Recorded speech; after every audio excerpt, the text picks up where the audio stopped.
is here, and I can't think of a better way to celebrate than by doing another Battlefleet Gothic Tactica video, this time the Ork fleets. So let's dive right in.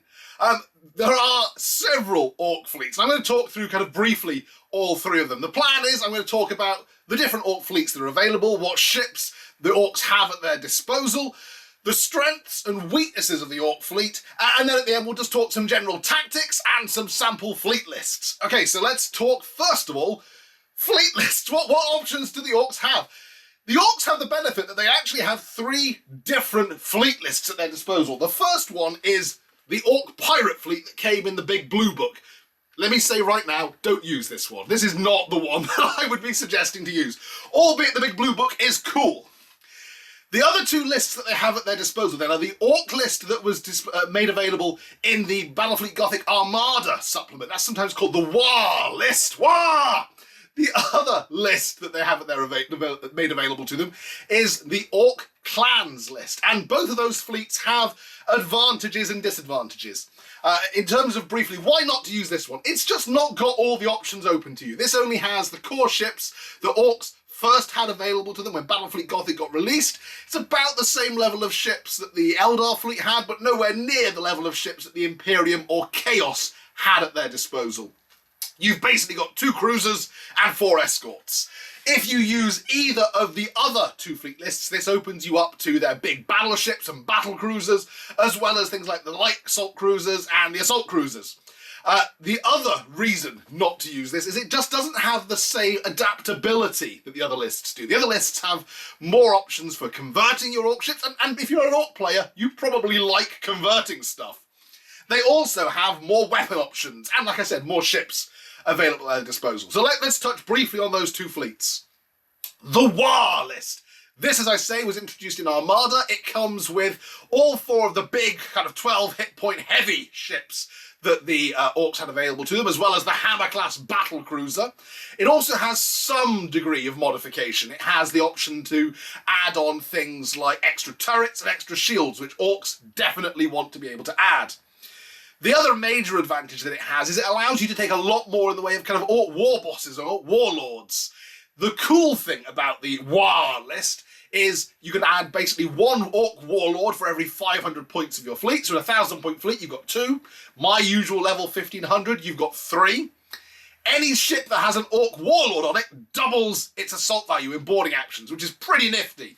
And that's before you add in other kind of little extra bits and pieces, like the fact that all Orks get +1 to their boarding actions because they're Orks. The other thing that this fleet list has kind of going for it is it's just a really simple list to use. You take a warlord, you add some ships, it sticks relatively kind of play out of the box. The clans list. The clans list, I would say, is in some respects cooler because it has more options. The downside is it has more options, so there's more to kind of get your head around.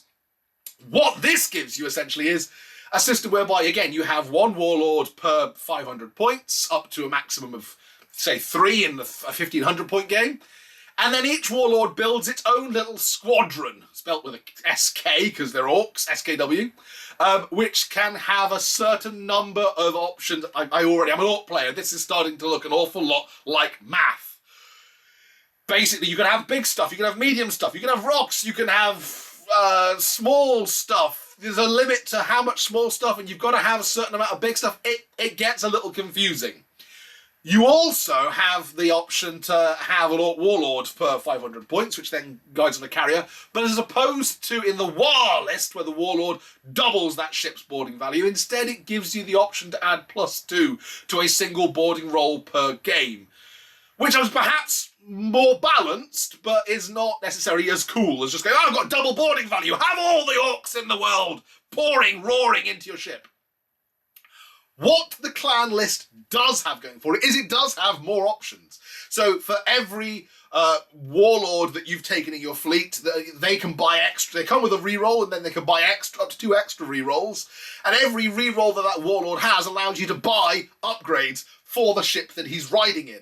These are really cool. So these are things like grabby claws, or they might be like loot torpedoes, or they might be like the ability to add mega armored boarding parties for even more boarding action power. The other thing it's got going for it is you can then add clan rules, essentially, for the different Ork clans, like Goffs, Bad Moons, Evil Suns, whatever.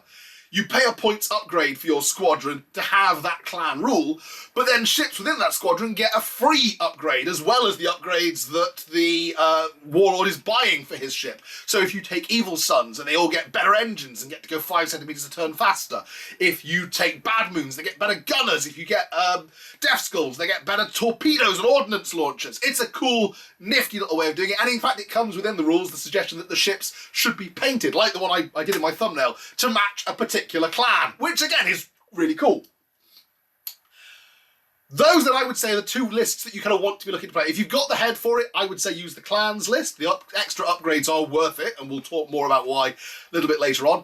If you just want to play something that's simple and stick some models on the board, use the WAR list. It's really fun and easy to use. Again, sorry Blue Book, don't use the pirate list unless you're playing an event that says you have to use the Blue Book list. Let's talk then about Ork's weaknesses. It's worth getting this in now, and if you're not an Ork player, pay attention, because this could help save your ships. Orks have a few things working against them. First and foremost, their leadership. They do not have a great leadership. All Orks get -1 to their leadership, whatever leadership they roll, which does mean that for things like ships with torpedoes or fighter bombers, they are going to suffer when it comes to trying to reload that ordnance. This is offset slightly by the fact that whichever ship has a Warlord on it can swap the leadership of that ship with another ship in the fleet. So if you roll really well for your terror ship and really bad for your kill cruiser, you can swap their leaderships to make sure that the one that has all that ordnance, that lovely jubbly fighter bombers and so forth on board, gets a chance of reloading it. The other thing that Orks have kind of going against them is the sheer random nature of them. I get Orks are random, that's something we just all have to live with. But every weapon they are packing, almost every weapon they are packing, seems to have a random element to it. Their guns, for the most part, are like D6 value. Their torpedoes, for the most part, are like a D6 value. So either they're terrible if you roll really low, or they're amazing if you roll really high. The downside, of course, is that they are terrible and you can't necessarily depend upon them to be good. The upside is that sometimes they're really good, and that's something that kind of you just have to play with as an Ork player. The final thing I want to mention for about why Orks kind of have a bit of a weakness is heavy guns. So heavy guns are basically the Ork version of lances. Orks don't get lances for the most part. There's a couple of minor kind of extra exceptions to that rule, but for the most part Ork ships just don't have access to lances. They don't have a lance escort, they don't have lance cruisers. Instead, most ships have the option to take heavy guns. How heavy guns work is they fire exactly the same way as a regular weapons battery using the firepower chart, but any hits that are caused by them cap twice, which you would think would be quite cool. The problem is they're ridiculously short-ranged. 15 centimeters is pretty much the range on every heavy gun. More than that, they don't get a column shift to the left for being within 15 centimeters. So what that means is that on a weapon that's already quite often of a random value or is of a relatively low firepower, like firepower 4 or something, where you might be firing at something where you're already a couple of column shifts to the right because of the range that you are from them, or because of their orientation to you, or because they're Eldar and they just force you to go a column shift to the right, you're not going to get much in the way of dice rolls. So those rolls that you do get, unless you get really, really lucky, they're not going to have the impact that you would hope that they might have. That, for me, is one of the biggest flaws that Orks have. If Ork heavy guns had functioned in the same way as like really short-range bombardment cannons, you know, always hitting on a 4, always critically on a 4, that would have been better, I think, than the rule that they got. But we work around that. We work with it. And I'll talk a bit more about that. Let's talk then about the ships that the Orks have available to them. Okay, so the Blue Book gave us, like I said, 2 cruisers. Cruisers are the Ork kind of version of a ship of the line. What is cool about them? They have 10 hit points. That's more than pretty much any other ship of the line. Hell, that is the same number of hit points as some fleets' battleships. And this is just your line ship. I mean, they're cheap as chips. Line ships is like 180 points. That is comparable to, like, you know, a relatively lowly powered like Lunar or something from one of the other fleets. They have armor 6 on the prow, just like your Imperial ships do. Armor 5 around the side, and they're not too bad in terms of speed. They're not Chaos ship speed, but they're about the same kind of average speed as your average Imperial ship. What they also have going for them is that all Ork ships can automatically pass the all ahead full order. So if you want that extra boost of speed, you can automatically just have your boss push the big red button in the middle of the dashboard, and that ship will blitz forward an extra 2d6 worth of kind of extra movement, not the full 4d6 that other fleets get, because their engines are just a bit more inefficient. You can fix that with some of the gubbins that is available, and that can sometimes be worth it. Or you can take them as, you know, like an Evil Sun's fleet, and that just gives them that extra 5 centimeters worth of movement. In terms of weapon options, you've basically got two kinds. You've got the Terror Ship and the Kill Cruiser. Terror Ship is your carrier. It doesn't have great launch bay capacities. Like, it's got a couple of bays worth of fighter bombers, which do double duty of kind of fighters and bombers. So they can intercept like a fighter, they can launch bombing runs like a bomber, and you can upgrade them to torpedo bombers as well if you want to kind of turn them into just flying torpedoes. Although that costs 2 extra points. They are hindered by being slow. I mean, compared to other ships, they have the same speed as a unit of bombers, which, yeah, if you're fighting it out against the Eldar or the Imperium or even Space Marines, you're going to struggle a little bit to outmaneuver their ordnance, because it just has that extra 10 centimeters worth of movement on your ordnance. The Kill Cruiser comes kind of loaded down with guns. It's got weapons batteries. It's got heavy guns batteries, unfortunately. Both of these can swap their prow heavy weapons battery for a prow torpedo launcher. I would generally consider that certainly worthwhile on the Terror Ship, because if you're going to be launching ordnance anyway, it's always worthwhile having that extra option to lob torpedoes at the prow. I wouldn't necessarily do it to the Kill Cruiser, and I'll tell you why in a minute. What I would say is that they serve different purposes as ships. The Terror Ship is very much more a support vessel. It's there for lobbing out waves of ordnance. It's there for sidling up to enemy ships and then blatting them with some of their guns batteries. The Kill Cruiser is a brick. I mean, it's armor 6 on the front, 10 hits, armor 5 on the sides. It is loaded for bear in terms of guns. What I would suggest with the Kill Cruiser is, rather than giving it the torpedo launcher upgrade, if you're running the clans list, you can almost, you know, very little cost, like 20 points, which really doesn't up the cost of a Kill Cruiser much at all. You can swap all of the heavy weapons batteries, and it's got port, starboard, and prow heavy weapons batteries with a 30 centimeter firepower 2 lance battery. What that means is you can essentially turn it into a ship that's, instead of having no lances for 20 points, you've got a ship that's suddenly packing out 6 lances, only 30 centimeters, but still you get that driven in at high speed, all ahead full, into the middle of an enemy fleet, and then start blatzing out lance shots, stripping off shields, before you then unload with your guns batteries. Your opponent's going to have a bad day. What it is especially useful for, therefore, is drawing enemy fire away from the real workhorses of your fleet, and let's touch on those now. That is your escorts. So, as I said, 4 escorts that come in the big blue book. They are equivalent, roughly, to kind of the Imperial Firestorm Sword and Cobra. So your Onslaught gunships are essentially your swords. Instead of having firepower 4, they have firepower D6 plus 1. That can mean that they are not as good as swords, because they then only have, if you roll badly, they've only got firepower 2. But on the other hand, it can mean that they are amazing. You roll a 6, and that suddenly is an escort that's putting out firepower the same as the side of a cruiser. Firepower 7 coming out of that thing. You get a squadron of those. 3 of those, you're suddenly putting out 20 plus firepower. You're going to melt stuff with that, which is cool.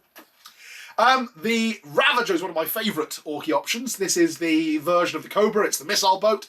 Again, it's armour 6 on the front, armour 4 on the side, so it's not as tough as some of the other ships in the Ork fleet, but it's still tougher than a Cobra, for example.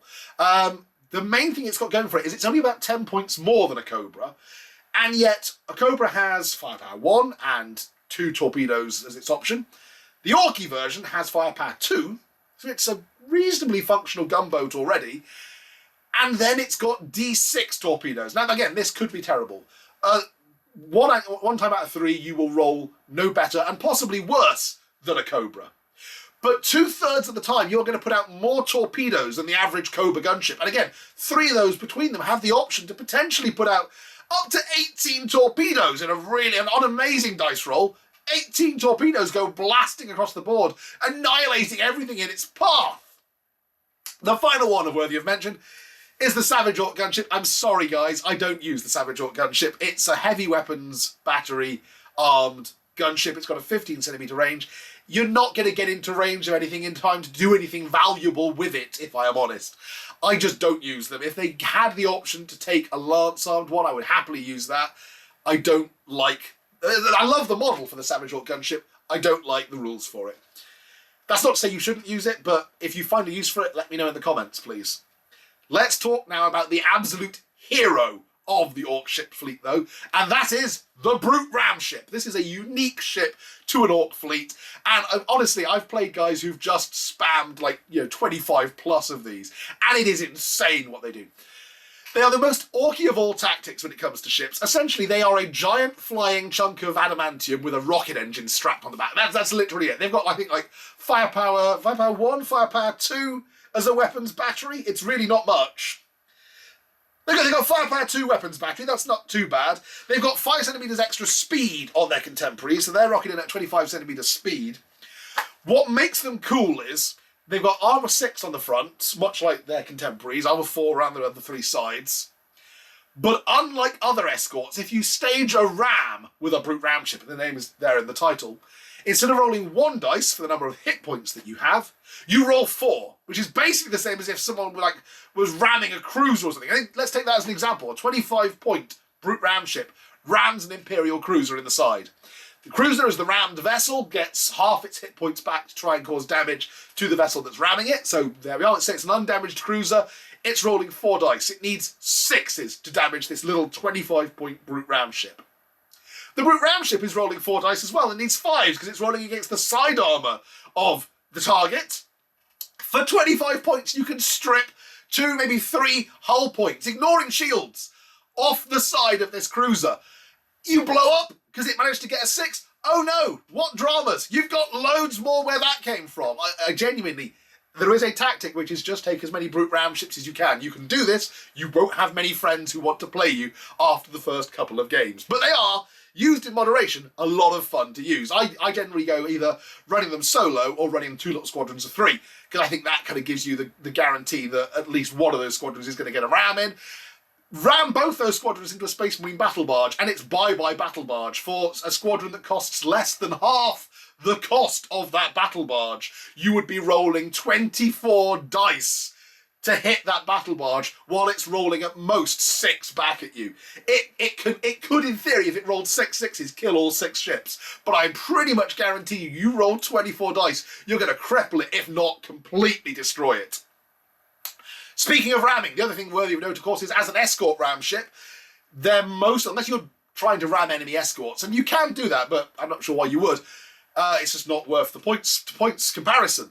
You can generally guarantee that you will get a ram off with a Brute Ram ship, even with Ork's fairly appalling leadership. Remember, if you're ramming a ship that is bigger than yours, of a higher class, then you're only rolling 1 dice for that leadership, and you automatically pass the leadership test for the all-ahead fall to get the ram in once you've passed your leadership test for ramming. So, Brute Ram ships, they are the heroes of the Ork fleet, and we'll talk about tactics for them at the end of the video, so stick around for that.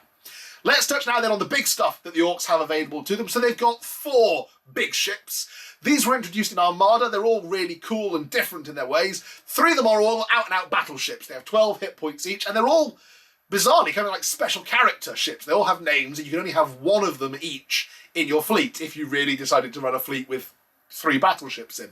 They are the Gorbag's Revenge, the Death Dealer, and the Slam Blaster, and they all do different things. The Slam Blaster is a lance ship. As I said, there are some exceptions to the Ork list as to ships that have lances in them, and the Slam Blaster is one of them. It mounts 2 lances, which I think have got a 45 centimetre range, so they are quite the long-range lances on the prow. Otherwise, it's got some launch bays coming out of its kind of top. It's got some guns, batteries down the side. It's kind of cool. The Gorbag's Revenge is the most expensive of the big battleships. It packs, again, a dorsal launch bay and then 2 hangar wings. Essentially, it's Battlestar Galactica. It's got, from its frame, it's got a couple of boom arms on the side that it spits fighter bombers out, and then there's a launch bay on the top that you can spit assault boats and fighter bombers out as well. Yeah, okay. I'm not sure that, for my money, the Gorbag's Revenge is worth the points that it puts out. For its cost, it cannot put, for example, as much ordnance out as, say, an Imperial cruiser of the same kind of ilk. I mean, it puts out the same level of ordnance as, for example, a Mars-class battlecruiser for about 60 odd points more. I'm not sure therefore it's worth it, but let's deal with the Death Dealer. This one is my all-time favourite. This is in my Ork fleet. It is absolutely worth taking. Still got some launch base, still got some gun batteries, but what it does pack in the prow is an Space Marine bombardment cannon. I love these things. As I mentioned in my Space Marine Tactics video, essentially these things are like lances on steroids. So you roll to hit using the firepower chart like you would a weapons battery, but you always hit on 4s like a lance. And better than that, you always critical on 4s as well. You can absolutely ruin a Space Marine player's day with one of these when you rock up onto the board and go, hey, you see that thing you've got? I've got one too! And I'm Orky! Bang, bang, bang, bang, bang! It is cheaper than the Gorbag's Revenge. It's about 5 points more, I think, than the Slam Blaster, but I would always take that over the Slam Blaster. If I were running two big ships, two huge ships as they're known, in a game, maybe I'd consider a Slam Blaster, but more likely I would consider the fourth and final option that is available in the huge ship section, and that is a Hammer-class battle cruiser. This doesn't pack the same amount of hit points as your battleship, so it's still got 10 hit points, the same as the other kind of two cruisers. But what it does have is the same prow bombardment cannon that a Death Dealer has, so you can still get two of those in. Interestingly, on the Hammer, for about 10 points less than the Death Dealer, you get a prow bombardment cannon and a torpedo launcher, both in the prow of your ship. The only downside is you have to pass a leadership test to reload after firing either of them, because the prow bombardment cannon, essentially they have to load new shells into it, as opposed to them always being auto-loaded like you would get in the Death Dealer. So that is a slight drawback, and that's why I think the Death Dealer wins out over the Hammer class, even though there's a slight 10-point advantage in terms of taking the Hammer. Let's touch on the two special ships for Orks now. I'm not going to mention about the kind of the light cruisers and the assault carriers because I've never used them and I'm not entirely sure how or what role they would fill in the game. I suppose they'd fill kind of the same sort of role as like a Dauntless class light cruiser would in an Imperial fleet. The Orks have something better up their sleeve though. They have rocks! So these first appeared in the Armageddon campaign for 3rd edition 40k. They were in the background as these big kind of asteroid space bases that Gazgul was working on with Orchimedes, which had the added advantage that they could use onboard teleporters to basically suddenly appear slamming into the surface of Armageddon, both crushing and destroying and vaporizing anything in the immediate vicinity, but also instantly forming a heavily fortified base from which the Orks could launch their attack. In Gothic, how they work, essentially, is they are a little mobile space station that can move, I think, about 10 centimetres or 15 centimetres a turn. They've got guns, torpedoes, and the unfortunate heavy weapons guns that can fire in all directions around it. The slightly weird thing about rocks, and why I wouldn't immediately throw myself into taking loads of them, even though they are cool. I mean, they've got a decent number of hits, they're tough, and they've got, like, they're only 80 points. They move slowly. They move slower than pretty much everything else in your ship fleet except the Space Hulk. And they only move in a straight line. If you want to change direction, you have to use the, essentially, it's not come to a new heading, in fact, actually, sorry, it's, you use the all ahead full order that Orks automatically pass, so there's no leadership test involved, but you need to roll 10 or more on 2d6. You need to get 10 centimetres or more as your extra movement in a new direction to essentially change the propulsion net distance that the Space Hulk, the rock is moving in, which is a really cool mechanic. And I definitely would take a couple of rocks in any fleet that I run. They are, however, unreliable in terms of you can guarantee that the time you're looking at rolling a 10 or 11 or a 12 on 2d6, that is not high odds to make that point. And otherwise your rock is just going to happily drift across the board and disappear off the other table edge. There's no easy way of guaranteeing how far it's going to go before you finally manage to get it to change direction. So that's why rocks, don't bet the farm on them. Space Hulk. I mentioned the Space Hulk. Orks get a Space Hulk. They did eventually introduce this as an option for, I think, the Chaos fleet as well, but the Orks got it first, dang it, and that makes them the best. The Space Hulk is the biggest ship that you can actually take in the game. I mean, I know there's things like Ramillies Star Forts and Craft Worlds and stuff, but in terms of generally just in your fleet list, the Orks have a Space Hulk. They have a Space Hulk. It's got 40 hit points. It's got 3 shields. It's got 6 turrets. It has got everything you could possibly want. It's got guns coming out of the front, the sides, the back, the underside, the top side. It's got guns on top of guns on top of guns. It's got launch bays. This one can absolutely meet every single one of your ordnance needs. It can fire torpedoes in every direction. It can fire fighter bombers by waves. It's got lances. It actually has lances. It's got all manner of cool rules in terms of boarding actions, because of just the sheer number of boys that are packed on board. The only downside to it, I would say, is A, it's 600 points, and B, it is slow as beans. It's like a 10 centimetre, 15 centimetre move. The same sort of speed as the rocks, essentially. And this is one area where I might suggest rocks are worthwhile as a little kind of guardians, essentially, to drift alongside a Hulk and just provide some covering fire to it, as long as they're drifting in generally the same direction that it's going. If you want to take a Space Ork, it is obviously going to make up pretty much half the points of your fleet, but it is definitely worth considering. And now is probably a good time to talk about what fleets I would recommend. I've got a couple of fleet options that I want to suggest to you. I call one the brutal but cunning, and the other the cunning but brutal. Brutal but cunning is this. Orks have a lot of decently front armoured ships. I mean, almost every Ork ship has front armour 6 at the very least. But Ork ships are relatively slow. I mean, even with the fact that they can almost all go to all ahead full at high speed, the Space Ork is one of the only ones that can't, and the rocks can. It's just, yeah, how far they're going to go. And which direction. What I would say is this, as an Ork player, you have to bear up to the fact that you are going to lose some ships as the game progresses. Your opponents are often more manoeuvrable than you. If you're not careful, they'll get around the sides and they'll get around behind you at your weaker rear armour and start just plinking you off, and then you've got to have slowly turn around with your low leadership. Getting that all come to a new heading option is not the easiest. But if you are at one with the fact that you are probably going to lose some ships, if you pile all of your Orks together into a big, meaty, green metal and flesh fist and just drive it into your opponent's fleet, and once you're in close, you start ramming. Heck, ram stuff with cruisers. I mean, bear in mind, it's a leadership test if you're on 2d6 if you're ramming a cruiser that's the same size as you, but it's a leadership test on 1d6 if you're ramming an enemy battleship. If you can get something like, a kill cruiser pretty much unscathed in close to an enemy battleship and launch a ramming action, if you get it unscathed, you've got 10 dice worth of hits that you're unleashing against your opponent, who is, even if they're currently unscathed, only rolling 6 dice compared to your 10. You're rolling 5s probably to cause damage to them. They're rolling 6s against your front armour. And then you've got the boarding action as well, which if you've got a war boss on there to boost your boarding value or give you, mega armoured boarding parties, you can absolutely go to town on them once you're in close. Drive into your enemy fleet, smash as much of it as possible until you emerge at the other side, turn around and come back and finish them off. The other tactic I refer to is the cunning but brutal, and it's this. Ork ships are cheap. Like I said, brute ram ship is 25 points. Your average kill cruiser or, terror ship is only about 180 points. That is a lot cheaper than a lot of stuff that other fleets are putting out there. I mean, a Space Marine strike cruiser is about 165 compared to your 180. And you've got 4 more hit points on them and a heck of a lot more guns. What this means is you've got the option to create lots of smaller fleets that you can scatter around the board. Now, it might sound crazy if I'm telling you kind of divide your forces if the first tactic I've described is forming everything up into a single battering ram.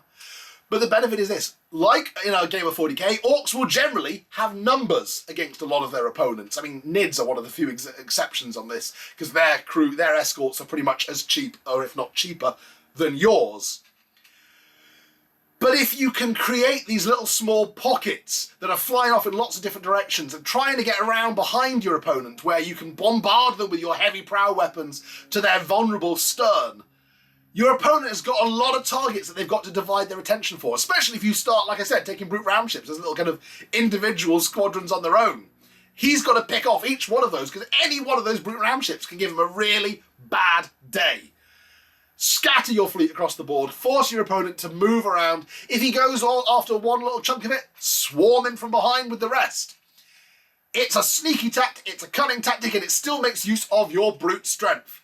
There are 2 fleets that I would suggest you run from this. One, again, like I said, is you play the bare minimum. Maybe you take a hammer, maybe you take a death dealer. You have to take then a couple of cruisers if you take an Ood ship. You don't have to take an Ood ship, you can just take 2 or 3 cruisers and then a bunch of escorts.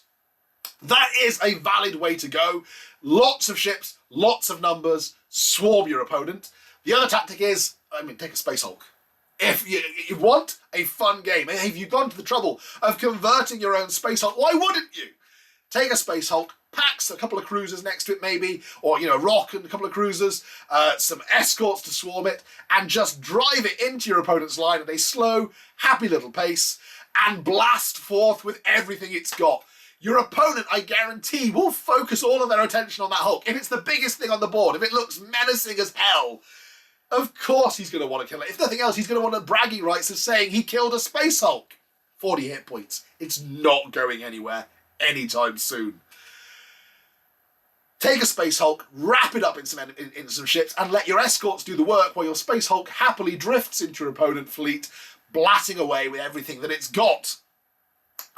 In terms of upgrades for these fleets, well, again, I would probably lean towards get my head around and then lean towards taking the clan fleet. It is worth it for the upgrades, things like I say, like taking a kill cruiser, loading it up with the Bad Moons upgrade like mine is, giving it some lances in terms of its replacing its heavy weapons batteries, giving it some manic gunners as a free upgrade for taking it as a Bad Moon, and that then giving it the option to re-roll the random dice rolls for its bigger guns. Equally, taking things like grabbing claws on something like a Ravager attack ship. Once it's fired its torpedoes, being able to then go up to an enemy ship and go, "Aha, I've got claws, I'm going to grab you and rip you apart," like it's some kind of Tyranid Kraken, is brilliant fun. And you can easily modify those if you've got some spare lying around from playing Epic. Stick those on the front of your ship. If you've not, I'm sure there are options available elsewhere in the Orky range that you can easily convert that from. Wow, that's a lot of stuff to talk about. I'm going to stop there. I hope you've enjoyed this video. Please let me know in the comments below if there's anything else that you'd like to kind of share with people about Orks. Likewise, what other tactics you'd like to see in the future. I've got another Battlefleet Gothic video coming soon, which is going to be me converting my own Tyranid fleet. I'm going to show you how I've done it. And then hopefully, once I've got that done, I will do a battle report of the Orks versus the Tyranids in the Orktober sector. Thank you very much for watching. I will catch you next time. Bye for now.